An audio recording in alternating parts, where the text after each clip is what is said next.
Hello friends, good evening. Welcome back to my channel Sandhya ব্লগসে তোমাদের অনেক অনেক স্বাগত। তো গাইজ দেখো, আজকে কোনো ব্লগ ভিডিও নয়। তো দেখো, তোমার সোশ্যাল মিডিয়ায় পুরো তোলপাড় করে দিচ্ছে শুধুমাত্র ওই যে ম্যাডামটাকে যে হিংস্র পশুরা তোমার মানে আমাদের এই পৃথিবী থেকে তাকে ছাড়িয়ে দিয়েছে, মানে আমাদের পৃথিবী ছেড়ে চলে গেছে যে হিংস্র পশুদের জন্য। তো সেই ম্যাডামের জন্য আমরা একটু শোক পালন করি।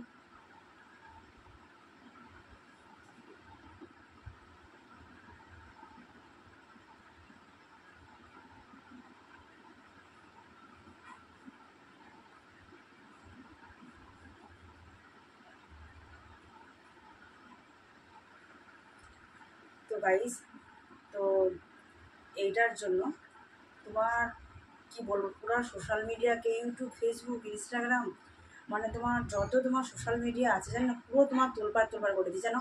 এদের বিচার কি কোনোদিন হবে না জানো গাইস? এদের কি বিচার কেন হবে না? এদের বিচার সত্যিই হবে। এদের বিচার কি বলো তো, একমাত্র ফাঁসি চায়।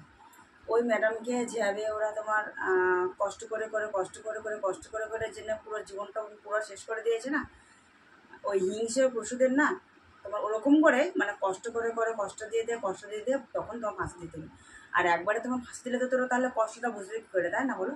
একবারে ফাঁসি দিলে তো ওরা একদম শেষ হয়ে যাবে, তাহলে কষ্টটা বুঝবে কী করে না? আর একটা কী বলো তো, ওই যে তোমার আরজিকরের মানে কলকাতায় আরজিকরের হসপিটালে এই কাণ্ডটা ঘটেছে। তো ওই ম্যাডামের সঙ্গে যে একটা লেডিস ম্যাডাম ছিল, সেও কিন্তু এক ফ্রেন্ড। তাহলে ভাবতে পেরেছো?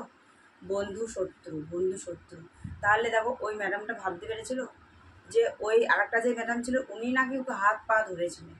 তাহলে দেখো, পুরুষদের নাই কোনো মানে মেয়ে ছেলের উপর কোনো ময় নাই, ঠিক আছে? তো দেখো, তাহলে একটা নারী হয়ে একটা নারীকে কীভাবে সে মানে হাত ধরতে তার পারলো। তাহলে তোমরা ভাবতে পেরেছো কীরকম তাহলে হিংস্র পশুর চেয়েও ভয়ানক সে। হ্যাঁ, বুঝতে পেরেছো? তাকে কঠোর থেকে কঠোরতর পরিশ্রম মানে শাস্তি দেওয়ার দরকার।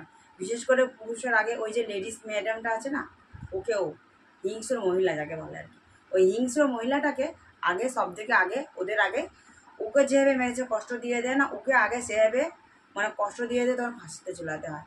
আর ফাঁসিতে ঝুলাতে কী বলতো, মরেই গেল একবারে, তাই না? ওইভাবে ঠিক করে ওকে একদম কষ্ট দিতে হবে। তাহলে বুঝবে কী করে বলো তো? নাহলে তো ধরো ওরা বুঝবে না, না ওদের ওইভাবে কষ্ট দিতে হবে।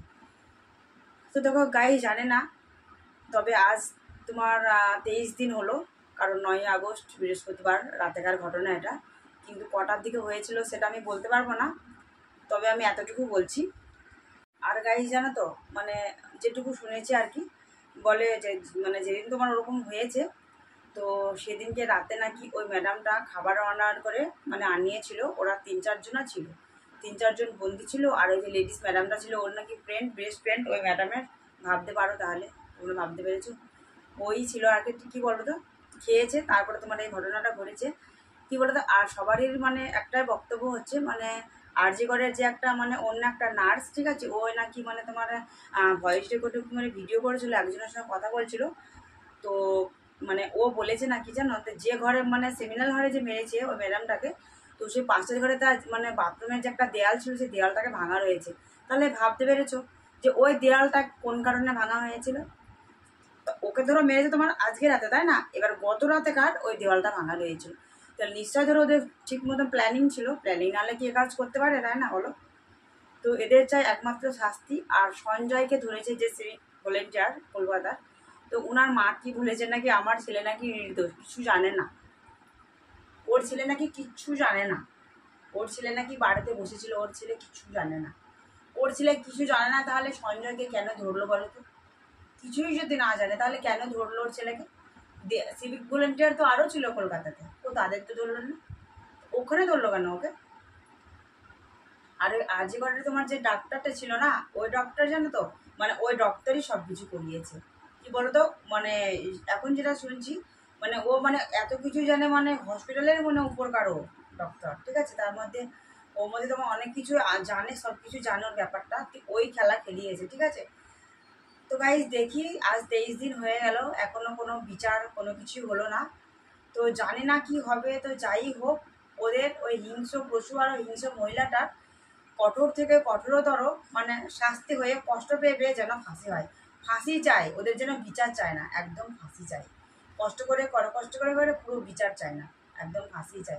নাহলে ওরা বুঝবে কী করে আজ এরকম হচ্ছে, গতকাল এরকম হবে, তারপরে এরকম হবে, তো এরকম হয়েই তো যাবে। আজ দেখো 15 আগস্ট আমাদের স্বাধীন হতে হয়েছিল ভারতবর্ষ, কিন্তু আমরা কি স্বাধীন হয়েছি? আমরা এখনও স্বাধীন হইনি। কেন স্বাধীন হচ্ছে না বলো তো? ভারতবর্ষ স্বাধীন হয়ে তো আমরা স্বাধীন হচ্ছে না। না, এবার আমাদের ধরো কোনো তো জায়গায় যেতে হবে বলো, আমাদের তো ধরো ঘরের কোনো বসে থাকলে আর হবে না। এমন এমন তোমার জায়গা আছে, সেই জায়গা হয়তো আমাদের ধরো রাতে বেরিয়ে পড়তে হবে, তখন আমার রাস্তাঘাটে কী অবস্থা বলো তো? এই যদি সরকার যদি স্টেপ না নেয় তাহলে অবস্থাটা কী হবে ভাবতে পেরেছো? তাহলে কী অবস্থা দেখেছো?